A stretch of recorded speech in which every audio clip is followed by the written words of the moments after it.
All right, tour video. This is Falcor, foam bones van build on the Transit T350, super tall, tallest roof, longest wheelbase, extended beyond, dualies, all-wheel drive. We'll talk about that in a different video, all the details of the stock platform, but foam bones is the main difference between the way that I built this and the way that most of the other builds that you will have seen out there in the wild. Now, what is this foam bones that I'm talking about? Basically, the entire structural core of the build is built from 1-inch XPS foam. It's all interconnected. All of the structural elements are relying on everything from the floor through the drawers and cabinetry up to the walls that make the closet and into the walls that are on the edges of the van, and then connecting to foam on the ceiling. All of that coming together to make the bones of this build. Now, we take those bones and we laminate either wood or window screen onto it using just a Glidden gripper paint.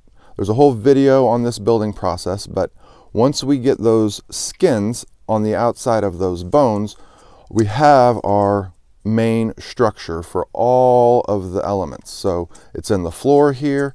It's also coming together for any of these walls that are supporting the bed frame, any of these shelves that are in here. All of this stuff is all foam at its core. So what this gives us is an ultralight build that is strong enough for the use that we have, right? Sitting on it, standing on it, screwing drawer slides or cabinetry into it, but also it's giving us an ultra insulated build. Each one of these layers is R5. So in the case of this drawer, you can see the foam in there. There's R5 insulation separating one of these cabinets from the other, trapping air inside of all of these areas and keeping the temperature more constant in the van at all times. So now that you understand what's going on in the core of this build, let's get back to the tour and see what it looks like once it's all finished. Once we've covered up all of this, this pink and white, warmed it up a little bit and made it a nice livable space. Basically, this is the way that we left it 2 months ago and have been living with it since we've been on the road. Lots of trim and miscellaneous that needs to be done. But before we get into any of the build videos, or before I put all the finishing touches on it, I wanted to show you a full tour of the finished project. These things are never finished. Of the finished product, the way that we've been living in it for the last 2 months. I always like to see the finished product of what a build series before I invest any time in seeing how they've done it or the choices that they've made. So we're going to get started with that right now. If you haven't and you could like and subscribe, I've been demonetized by the YouTube algorithms for lack of posts, which is totally true. I haven't been posting videos. I've been building this thing out, so I've been a little busy. Yeah, if you could go watch some of the old stuff. I'll put the original foam cabinetry build up here and some other links. There's a foam cabinetry playlist on my channel with Q&A and a lot of stuff that it will be good base knowledge for you to know if you haven't already watched them about the way that I built this. And there'll also be another video specifically about the things that I've learned doing this full build instead of just one cabinet build with foam with some new techniques for using the foam. I'm really satisfied with the way that the foam ended up turning out, but I'm also really satisfied with the way that this thing turned out with the grain matched wood and the combination of the foam bones to the nice organic and woodsy interior presentation. There's also a lot of fancy tricks that this thing can do. This slides out. There's all kinds of fancy going on in here. We'll get to all of that later. Some of it in the tour, some of it in future videos. But yeah, let's just have a quick tour here and get this show on the road. So the van is basically divided in half, the bedroom and garage area in the back, and then the living area in front. So if we start with the closet here, we've got a full-length mirror, a little bit of hanging space, and then a shelf up here. We've got some board games back there, a portable record player, and a small record collection in there. And then the clothes hanging space for just a couple of items. There's a little towel bar in here for hanging towels and keeping them from blowing around. We also have storage for the butcher block cutting boards that go into each of the sink sides. There's a drawer down here that has toiletries in it. And a lot of these spaces I have really tight tolerances. I've actually had to etch out a piece of the closet there to get that drawer to fit in.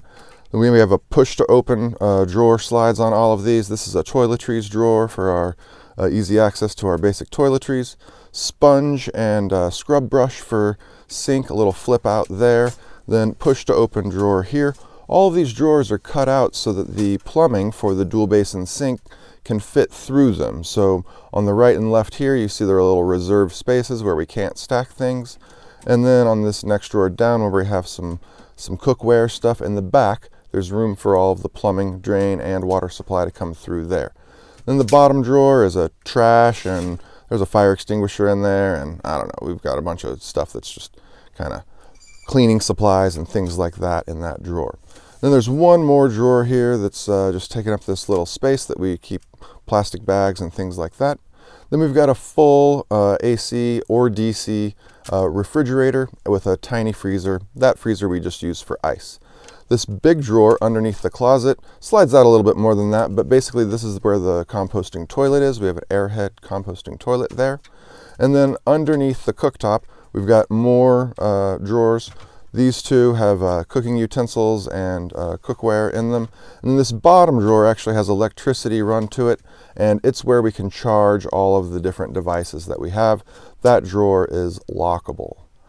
Then moving up here, we have a lot of extendable countertop spaces. So this is a drawer that is a inch-and-a-half butcher block countertop, and then also that cooktop slides out, all the electricity coming with it there, so that we have this induction cooktop that can move around.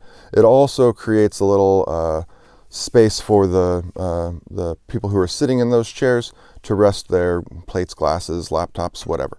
We have a Lagun Table here that can move around in between the two countertops, and the combination of all of these different movable countertops creates a situation where the people or person working in the kitchen can be surrounded by working space. But when we want to travel or we need the space to move around and do things, we can get those out of the way. Obviously, any one of those pieces can be used individually. Here's the Lagun Table up at its higher location, spinning around.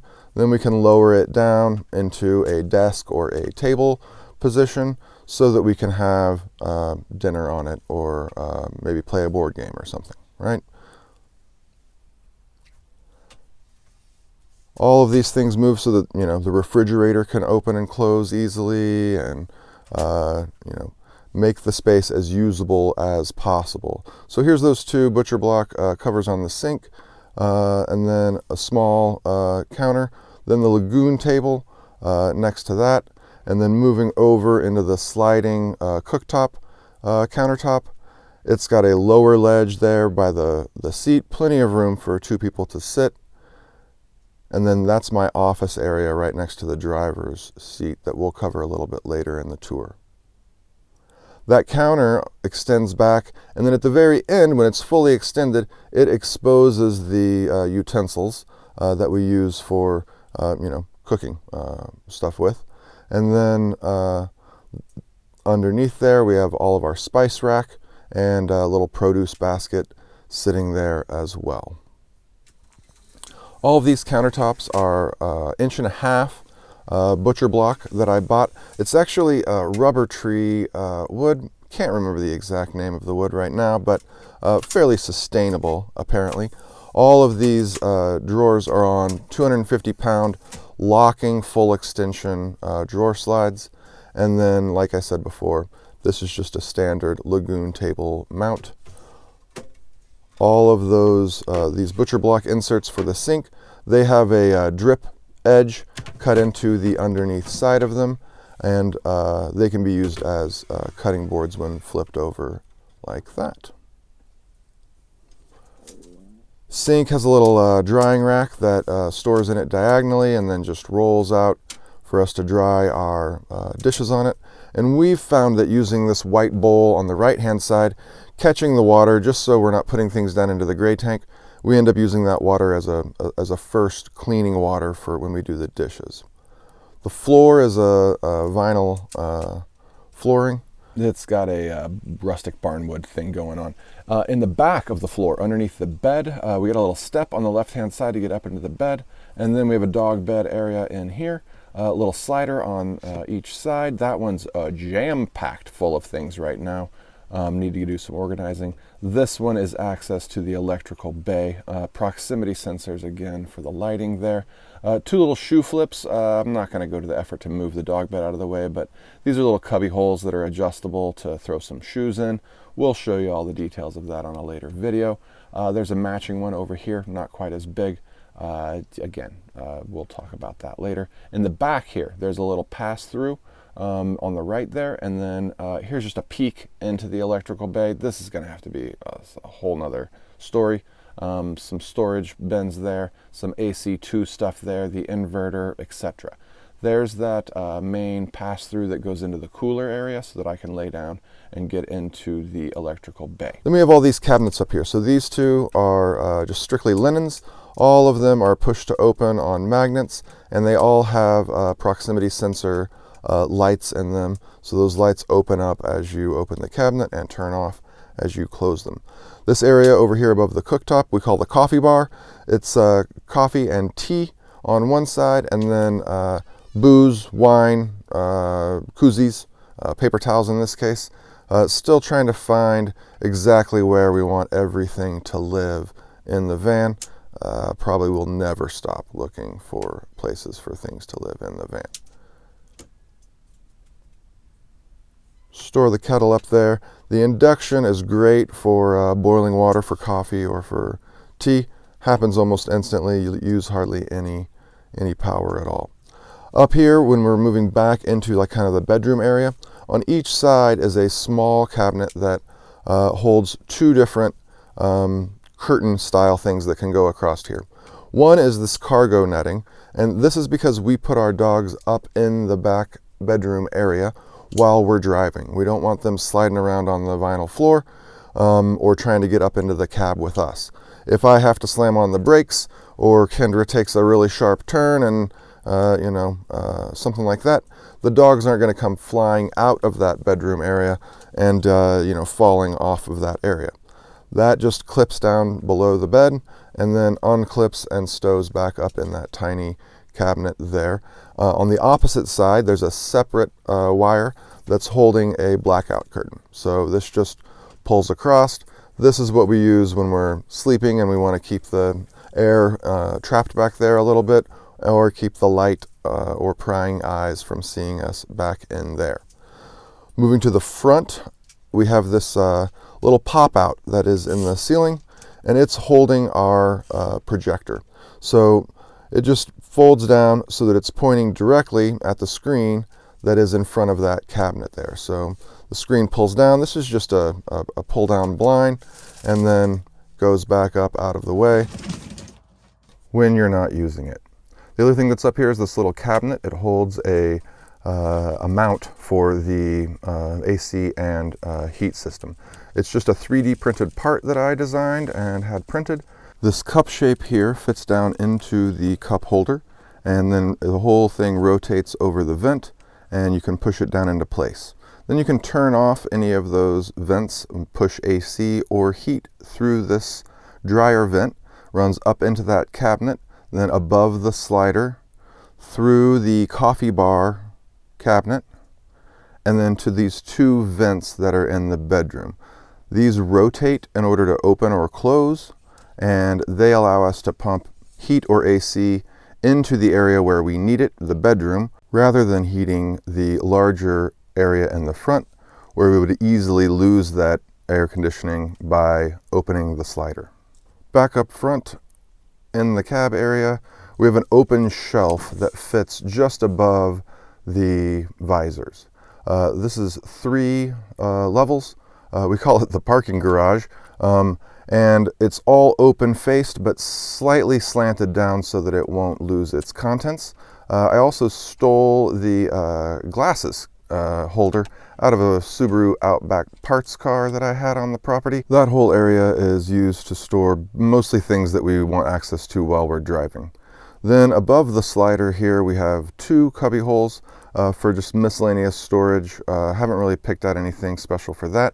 Then we have this command center. So it's the Starlink router, the Weboost antenna, and then the music and maps iPhone that we use.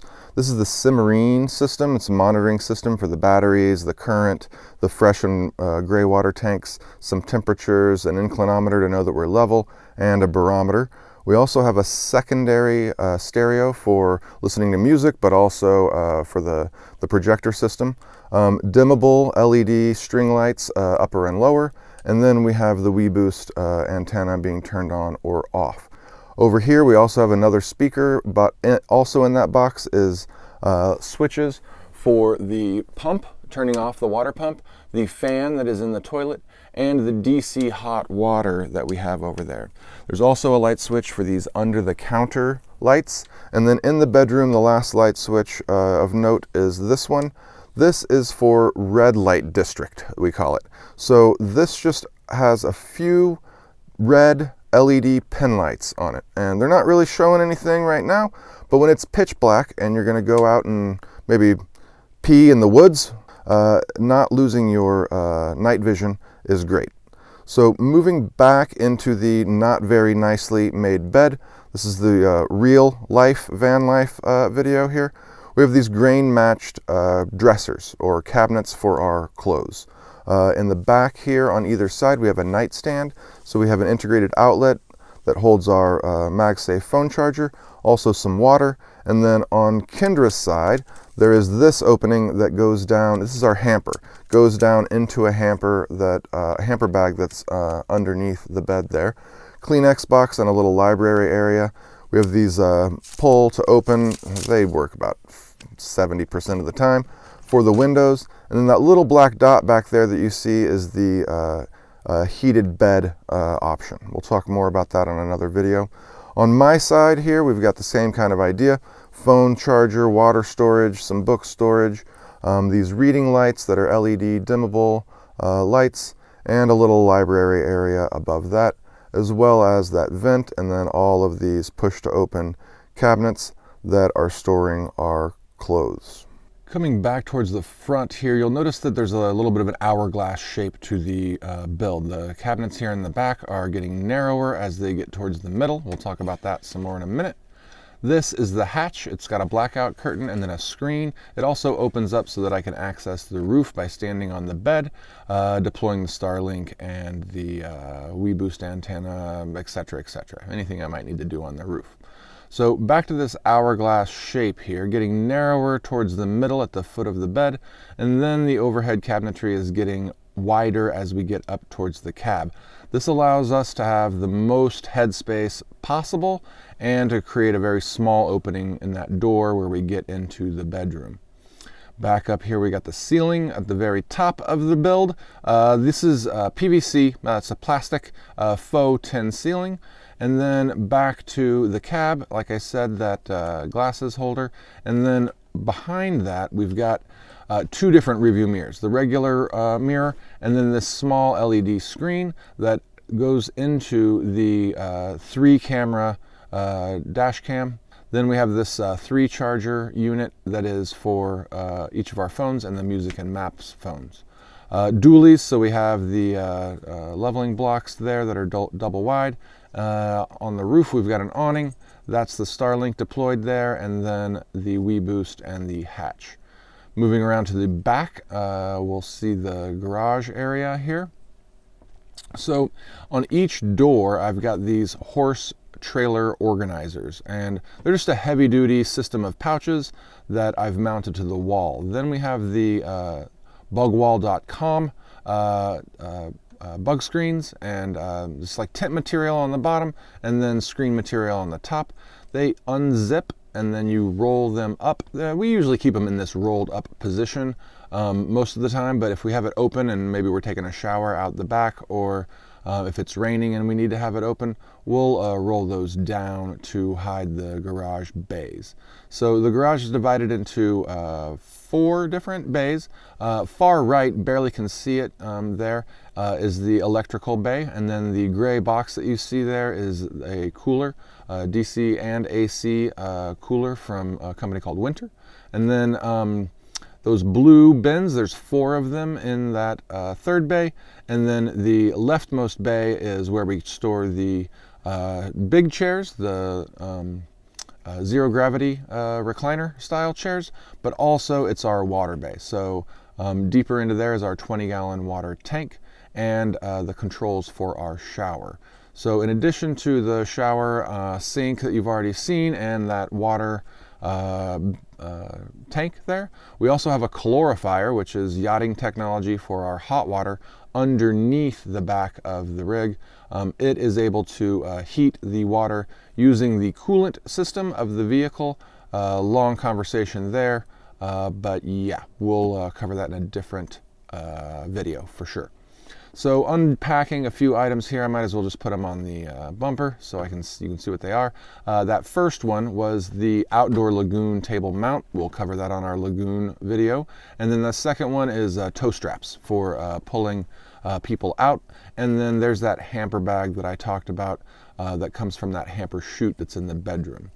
So I know we're going through all of this pretty quick and in broad overview here, but I don't want to make it a 4-hour video. And all of these details will be covered when we do individual videos about each of these things. So taking these 4 bins out of here, that one is the dog food bin. Store 2 different dog foods in there for our 2 different dogs. This one is the backup bin. It has a kind of backstock of different things that we have with us. And then these other 2 here, this one is going to be the one that has all of our like camping or sporting goods stuff, day packs, etc. And then this last one is my project bin. It has some tools, but also some materials for doing different projects on the van that have yet to be completed. Next up is the cooler. This is actually a freezer and refrigerator, AC or DC powered, as I mentioned. It slides out on those 200-pound drawer slides. So looking into these bays, we have the a little storage area for some of the plumbing or water fill needs, the hot and cold for the actual shower that's on the back door, a couple of lights here. It's hard to see with the sunlight coming through. One of them is on the water tank and one of them is just in those bays back there so that you have access. We also have 2 floodlights, one on the back of each door, controlled by switches that are in there. Those things keep falling off. I need to fix it. You know, it's not perfect, you guys. It's getting there, but it's going to take a while. Some storage bays for hardware. These are specifically for plumbing, and there's that laundry chute up there, and then those storage bays. Some plumbing lines there. More of those hardware storage bays, and then up here is just a little storage area for a little fold-out basket, like a harvest basket or a shopping basket. There's the drain for the tank, should I ever need to drain it. That's not actually a piece of wire, it's just a piece of wire sheathing that got fallen in there. Big open bay here for those bins. Yeah, I mean, not a whole lot to say. It's a big open bay for bins. And then we have the cooler bay here with storage for the leveling blocks here.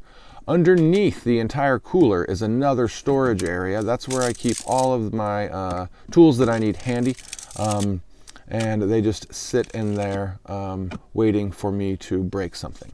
That little hole right there is so that I can wind down, it goes all the way through to the bumper, so that I can wind down the spare tire.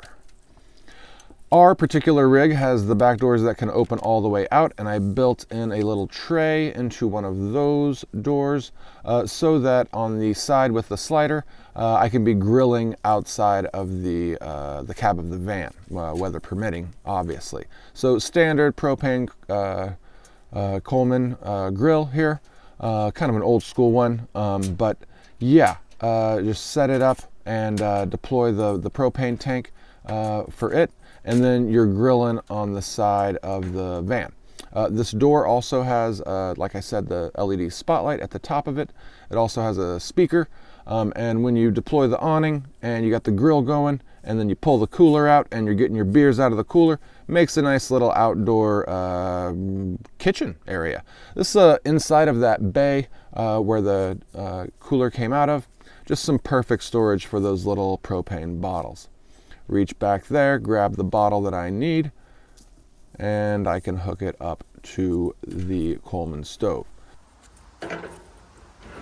In addition to trying to use every single square inch of space that was available, I also tried to put things where they were going to be used. So the grill, the griddle top for it, and the propane tanks are all in the same place, and then the lighter is here for lighting them, and then the utensils for grilling are all in that same area, and there's also a fire extinguisher right above it, because you never know.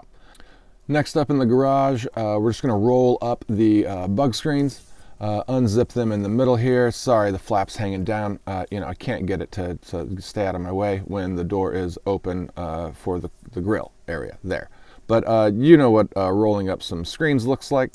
Just roll them up and then clip them at the top so they stay out of the way, making that whole back area there, you know, open air, no screens at all.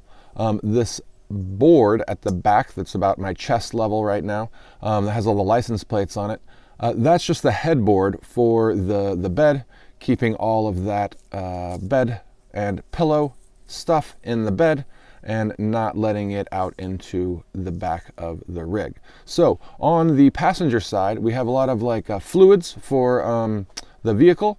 There's the speaker and the light up there. We also have like nippers and a first aid kit, a big light, an LED light, and then that fire extinguisher. Along this back wall, we have the long lines for the dogs, those grilling implements. We also hang towels and things that need to dry there. On the driver's side, we have water or shower related things. So except for those orange things that are dog chews, everything that you see here is either shower or water fill related, except for that rock hammer. That's just for hammering rocks.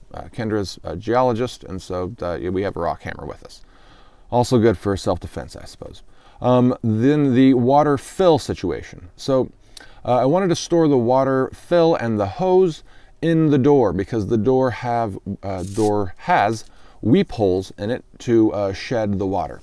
They know the door is going to get wet on the inside, so I just put it behind that horse trailer organizer, and it's a lie flat hose that's just shoved into you know, a cavity in the door. 25 feet of hose. The fill has a debris filter, and then like a kind of like a Brita water filter, right? The shower goes right up there and has the hot and cold in that water bay like I showed you, and then it has two different shutoffs, a click shutoff with your finger, and then a turning shutoff, just to make sure that once we're done with it, we're not getting any extra water dripping around in there when we're not using it. Since we have the calorifier, we drive a couple of hours, the engine heats the water up to 180 degrees, the mixing valve mixes it down to a comfortable 115, 120-ish, and then we can take our showers out the back there. So taking these long lines, hooking the dogs up onto the long lines. We use the long lines when we're in camping areas and stuff, and we just hook those up to the tires, the wheel wells of the tires on the slider side. Peeking into the electrical bay here, it's quite narrow. But I got some tricks that we'll cover in a different video on how I can access that stuff. The batteries are back there, the jump starter and air compressor there as well. Here's the quickest peek possible at the solar system as I was laying it out on the early stages. This is one of the few pieces that I didn't design or engineer myself. I had Light Harvest Solar in Portland design the system, send me all of the components and the wiring and the wiring diagram. And then I assembled it all together. Obviously not shown there is the solar panel, and obviously it lives on the roof. There's the Starlink system. There is the Weboost RV in its folded down position. That can also be folded up. There's the awning. There's a little metal grate up here for gear storage or whatever. The Max Air fan. Then the giant solar panel. Lots to talk about with that. Some recovery mats up there. Then also on the roof we have a giant light bar. Let's go back down and deploy this awning. We've got the dogs all set up with their dog food and everything. Gonna go ahead and get the broom out and then get the awning pole out, and we'll go ahead and deploy the awning to round out the comfortable slider side of the van deployment. So yeah, we got a Dometic awning, crank out, no motors to break down, or if you don't have the energy to roll out the awning, you don't deserve it. Fancy unfurling technique that I worked out. Works most of the time, but for the end you just gotta crank it out. You crank it out until the sail goes limp, and then crank it back just a little bit more, and it's good to go. No legs or anything like that. It's pricey, but worth it. So yeah, this is a pretty typical, I mean, it's in a residential area here, pseudo residential rural setting at someone's house, but pretty typical setup for us. So look, I have to work from the road. I'm supposedly an IT professional, and I do online business systems while we're traveling, so I need to have a place to work. So I designed a whole office. We'll take a look at that in just a minute, but for now we're just setting up the cab area in fast forwarding mode. I don't know, just putting some Reflectix screens on the windows and flipping around the two seats. I put swivels on both of the front seats. Once that's all set up and good to go, usually I'm going to be setting up my office area or just the Lagun Table for dinner or general hangout time, whatever the case may be. So dropping that thing down, and I've got a couple of levels of butcher block in the corner there up against the refrigerator, and then an opening cabinet underneath that's lockable. And that cabinet door is actually quite wide, about 3 inches deep, and it stores 2 laptops and a secondary USB monitor, so I can have a 3-screen experience with 2 different computers. So there's the 2 laptops, there's the secondary monitor. Some other things that are going on here is in that cabinet I have my wireless mouse and my wireless headset. Those both are being charged in that cabinet and are locked away, as well as 2 external hard drives for backups and all these videos and our entire life's photo and music collection, etc. All just tucked away in this lower cabinet here. Then there's the middle level there that I just turned on the light for. My mouse sits on that. There's a little organizer with pens and post-its and things like that, as well as some outlets for the computer charging, etc. All right, well, I guess that's about everything tour-wise. Lots more. I'm going to try to be releasing a build video every week or 2. No specific day. I'm trying to work a full-time job and travel across the country at the same time. But I definitely have all of the footage in the can. I just need to edit it down. Probably not going to go in like a linear format covering everything in the order that I did it. Probably go subject by subject. So, all of the flooring stuff or all of the cabinetry stuff or a foam focused video, etc., etc. So look forward to those. Like and subscribe. Again, I know it's cliche and, obvious at this point, but I could use your help. I want to help you build the best van that you could, or just entertain you with some funny ha-has and some Vanlife-ing. Yeah, Up next, I think I'm going to try to go straight into the new improvements on foam cabinetry. I know a lot of you are following me to learn more about that, so I'm going to just go ahead and put that one out first, show you how all of the foam came together, all of the new techniques that I've learned working on this thing, so that if you have one of those projects going on, you can have all of the latest and greatest technology for foam van building. Thanks a lot. Check out some of the other videos up here, or the playlists that I have in place. If this is an old video and you know, it's a year from October of 2022 at this point, there's probably a whole huge playlist of all the build out of this that I did. So how's it going in the future? Hopefully good. And yeah, thanks for watching. We'll see you next time.